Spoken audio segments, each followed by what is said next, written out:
My name is Elena Carter, and I was 19 years old when I finally learned what my parents really thought of me. It wasn't in some explosive argument or a dramatic confrontation. No, the truth came quietly, delivered in a few words so sharp they cut deeper than any shouting ever could. Be grateful for what you already have. They thought it was advice, but to me it was a cage. It happened on a rainy Thursday evening. The kind of night where the house felt heavier than usual, the leaky roof tapping out a rhythm I'd grown up with. I sat at the kitchen table, clutching the acceptance packet from a local community program that would let me transfer into a 4-year college if I could afford the tuition.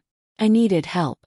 Not much, just enough to cover the gap my part-time jobs couldn't. Mom, Dad, I began, my voice cautious. I got the letter today. The program accepted me. If I finish, I'll be able to transfer to Greenmount University next fall. I placed the papers on the table like an offering. But I need a little help. Just with the first semester. I can handle the rest once I'm working full-time.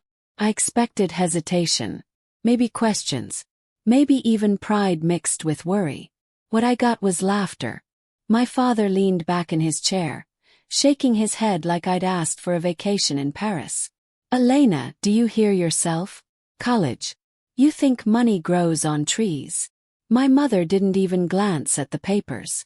She stirred her tea calmly, blowing across the surface before taking a sip. You should be grateful for what you already have. A roof over your head. Food on the table. Parents who don't kick you out at 18 like others do. I felt my stomach drop. I am grateful, but...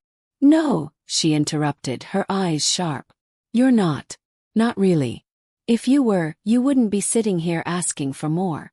You'd appreciate what's already been given to you. My father snorted.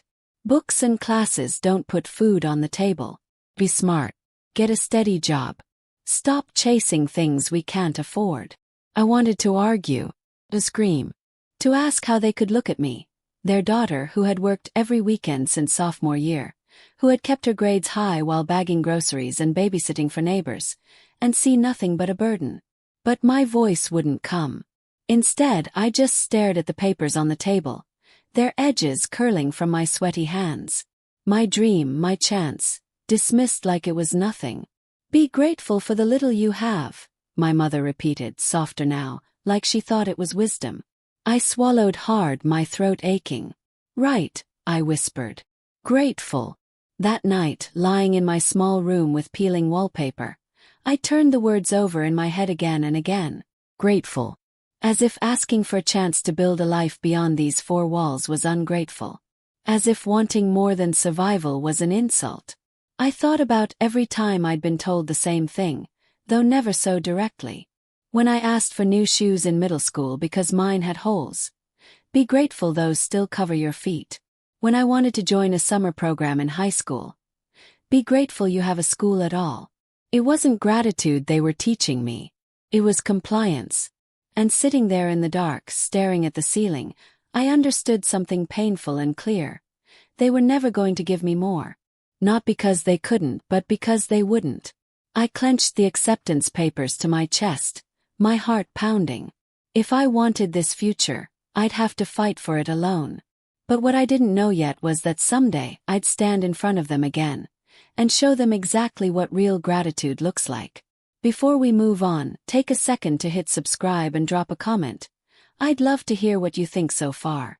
When my parents told me to be grateful for what I had, it wasn't the first time I'd heard those words. It was just the first time I realized how much they meant them. The truth was, those words had been chasing me my whole life.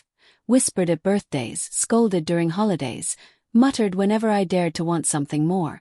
When I was 7, I asked for a bike for Christmas. A shiny red one like the girl next door had. I didn't want toys or dolls. Just the freedom of riding down the street with the wind in my face. On Christmas morning, I tore through the wrapping paper to find a used bike with rusted handlebars and a chain that squeaked when I pedaled. Be grateful, my father said. His voice stern when I looked disappointed. Other kids don't have anything at all. I smiled through my tears, forcing gratitude onto my lips because that was the lesson. disappointment meant selfishness, and selfishness meant shame. At 9, I begged to join the after-school art club. I loved painting. My teacher even said I had talent. "We don't have time for that nonsense," my mother snapped. "Be grateful you even have a school to go to. Stop wanting extra." So, I tucked my brushes away in a shoebox and stopped talking about art. My older cousin Samantha was often around back then. She was the golden one, the example my parents loved to hold over me. "Look at Samantha," Mom would say as we washed dishes. "She doesn't complain. She works with what she has. Be more like her," Dad added. Grateful. Respectful. Not always asking for more. It didn't matter that Samantha's family had more money, more stability, more opportunities. The comparison was the point. I learned that my wants were dangerous, that they invited criticism. So I stopped asking. Still, the cuts kept coming. At 12, I got straight A's on my report card and shyly asked if we could go out for ice cream to celebrate. My father didn't look up from his newspaper. "Be grateful you have an education at all. Ice cream won't pay your bills." At 14, I wore hand-me-down sneakers so worn that the soles peeled away. When I asked if I could have new ones, Mom snapped. "Shoes are shoes. Be grateful your feet aren't bare." Each time, gratitude wasn't about appreciation. It was about silence. About making me smaller. By the time I reached high school, I had learned the script. When my classmates talked about vacations, I stayed quiet. When they bragged about new clothes, I looked down at my faded jeans and said nothing. But one day, my English teacher pulled me aside after class. She handed me a brochure for a summer writing program. "Elena, you have a gift," she said. "This program could change your life. Apply for a scholarship. You deserve this." I ran home buzzing with hope, clutching the brochure like treasure. That night at dinner, I slid it across the table. "It's free if I get the scholarship," I said breathlessly. "All I need is permission to go." My mother barely glanced at it. "Be grateful for your regular school. You don't need extras." But, no, her tone was final. I watched the brochure get tossed in the trash. I never applied. Looking back, I see it clearly. Gratitude was their leash. Whenever I dared to dream, they yanked me back.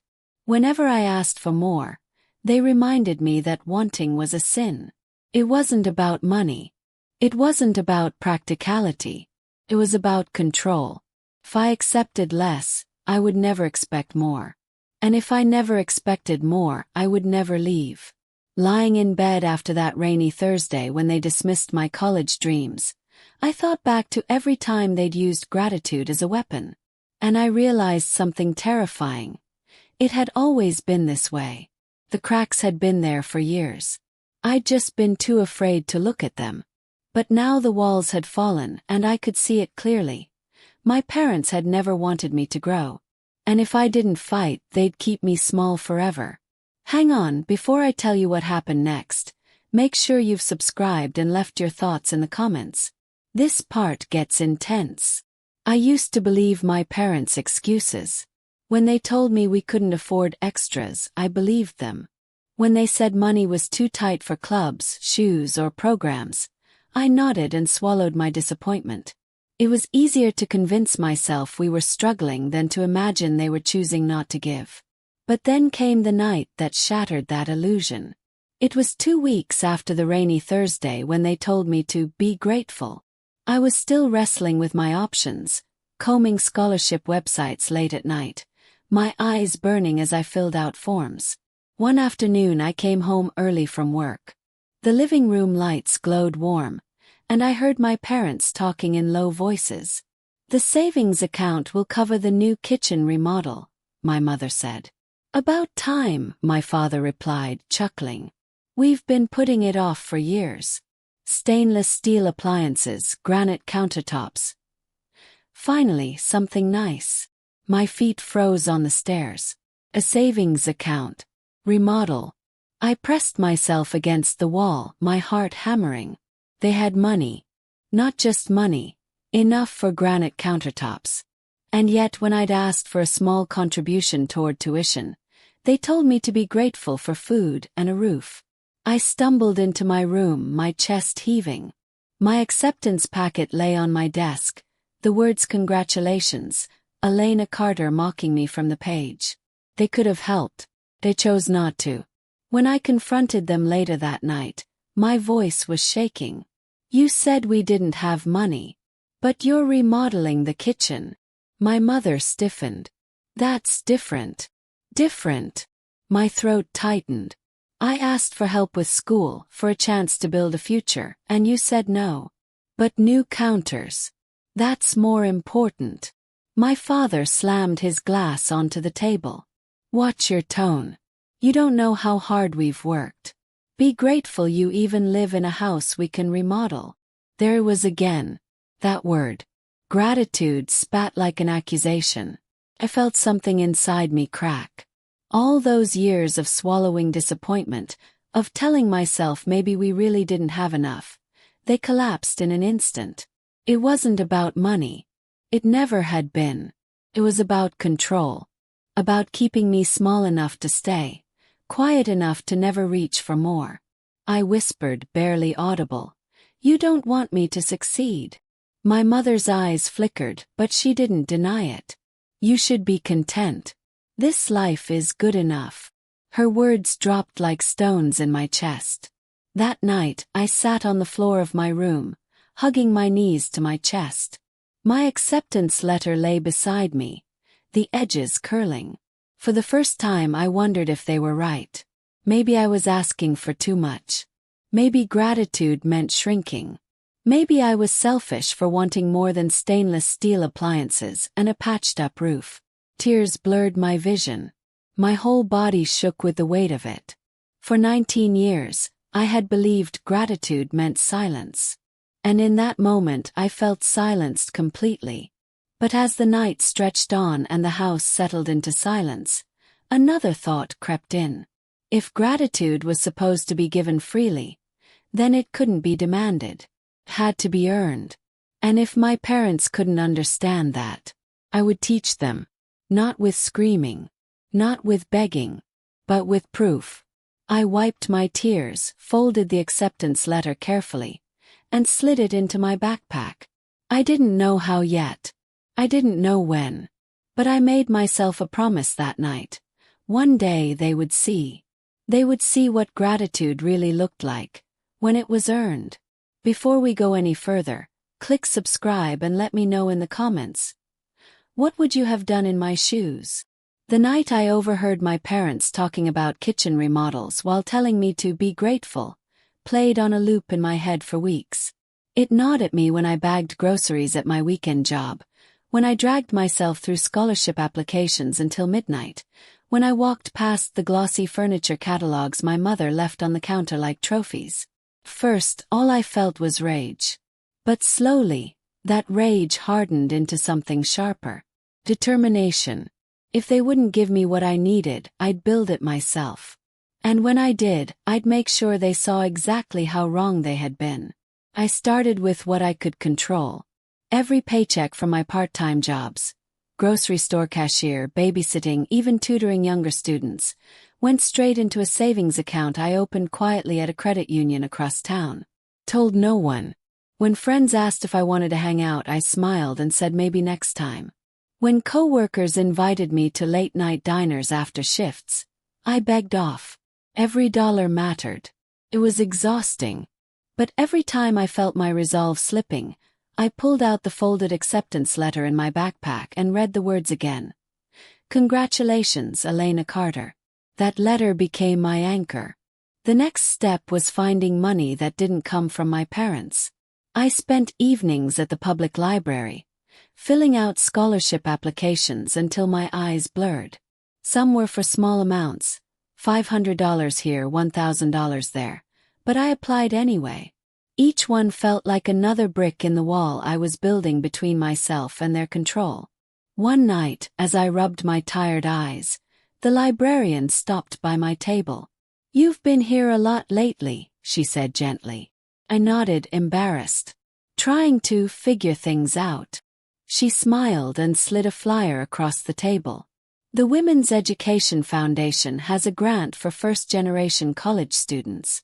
The deadline's soon, but you might be perfect for it. That small act of kindness lit a fire in me. Someone, even a stranger, saw me as deserving. Of course, it wasn't easy. There were nights I cried into my pillow, wondering if I was fooling myself. Days when rejection emails piled up in my inbox, each one a small sting reminding me of how fragile my plan was. And always, the house echoed with my parents' words. Be grateful for what you've got. Stop chasing things we can't afford. People like us don't get far. I almost believed them. Almost. But each setback only sharpened my focus. Because for every rejection, there was a sliver of progress. A scholarship won, a small grant approved, a mentor at school offering a letter of recommendation. Piece by piece, my foundation grew stronger. It wasn't enough just to succeed quietly. If I wanted them to see, truly see, I needed to reveal it in a way they couldn't ignore or twist. So I began to plan the moment. I pictured a family dinner, my parents sitting smugly at the table, maybe even bragging about their new countertops. And then me, calmly sliding my scholarship letters and grant approvals across the table, one by one. No begging, no screaming, just proof. Proof that I had built my future without them. Proof that gratitude wasn't theirs to demand. It was something I'd give to those who actually earned it. The turning point came in late spring. I opened my email one morning to find the subject line. Congratulations! You've been awarded the Women's Education Foundation grant. $10,000. Enough to cover my first year completely, with breathing room to spare. I sat at my desk, shaking, tears spilling onto the keyboard. For the first time in months, the weight on my chest lifted. I didn't just have a chance. I had freedom. That weekend, my mother announced we'd be hosting a family dinner to show off the new kitchen. The countertops gleamed, the appliances sparkled, and she couldn't stop bragging about how much better everything looked. I smiled quietly, because I knew this was it. The perfect stage. I tucked my acceptance letter, scholarship awards, and grant notifications into a neat folder, slid it into my bag. And for the first time in my life, I didn't feel small walking into that dining room. Felt ready. As my parents laughed and poured wine, basking in compliments about their remodel, my mother turned to me with her familiar smirk. So, Elena, she said, her voice loud enough for the table to hear, are you finally learning to be grateful for what you have? The family chuckled politely. My father grinned, waiting for me to shrink. But I just smiled back, calm and steady, because they had no idea what I was about to show them. Real quick, subscribe and share your thoughts below before we get to the part that still makes my heart race. The dining room sparkled with polished silverware and freshly painted walls. My parents beamed as relatives complimented the remodel, their voices full of awe at the granite countertops, the shiny new refrigerator, the designer backsplash. They were proud, not of me, not of my dreams, but of appliances. I sat quietly, my folder resting against my leg under the table, the weight of it grounding me. My heart thudded, but it wasn't fear anymore. It was anticipation. Because for the first time, I wasn't the one about to shrink. My mother raised her glass, smiling brightly. We've worked hard for this. We sacrificed a lot to make this house beautiful again. Heads nodded around the table. Then her eyes slid toward me, the way they always did when she wanted to make a point. Elena's been learning too. Right, sweetheart. Learning to be grateful for the little things she has. A ripple of laughter followed, polite but complicit. I inhaled slowly, my hand brushing the edge of the folder. Actually, I said, my voice calm, I've learned something different. The table stilled. I placed the folder on the table and slid it open. Pages fanned out neatly. Scholarship confirmations, grant awards, acceptance letters. The bold words congratulations glimmered under the light. My father frowned. What's this? I looked directly at him. This is my future. The one you told me I couldn't have. The one you told me to stop asking for. I turned the papers so the table could see. I applied. To work. Save. And I earned enough to pay for my first year of college on my own. $10,000 in scholarships. Grants. Hard work. Without a cent from you. Gasps echoed around the table. My aunt leaned forward wide-eyed. My cousin murmured, "Wow." My mother's smile faltered. "You went behind our backs," she snapped, her voice sharp. I met her gaze steady. "No.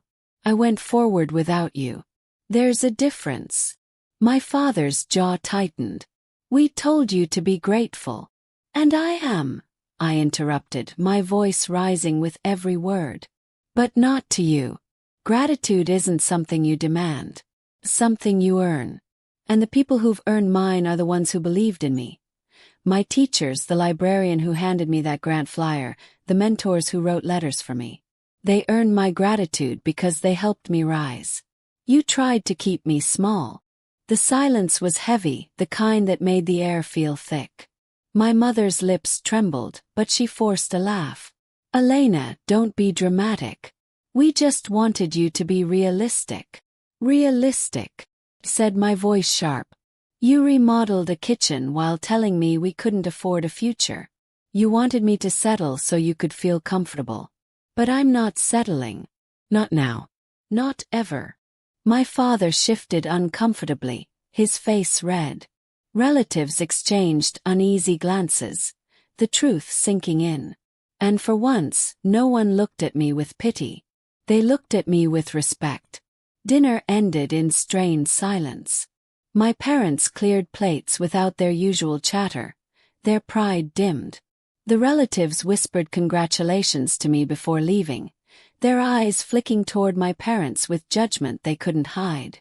That night, I carried the folder upstairs like a trophy. Lying in bed, I thought about every time I'd been told to be grateful. For hand-me-down shoes. For silence instead of support. For scraps instead of dreams. And then I thought about tonight, the look on their faces when they realized I had built my future without them. Gratitude wasn't about pretending scraps were a feast. Gratitude was about recognizing the people who gave you light when others tried to keep you in the dark. My parents thought they could keep me small with words like, "Be grateful." But gratitude isn't about settling for scraps. It's about honoring those who lift you up. I built my own future without them, and when I revealed it, they finally saw the difference. If you've ever been underestimated or told to stop reaching higher, subscribe now. Because these stories aren't just about betrayal, they're about reclaiming your voice.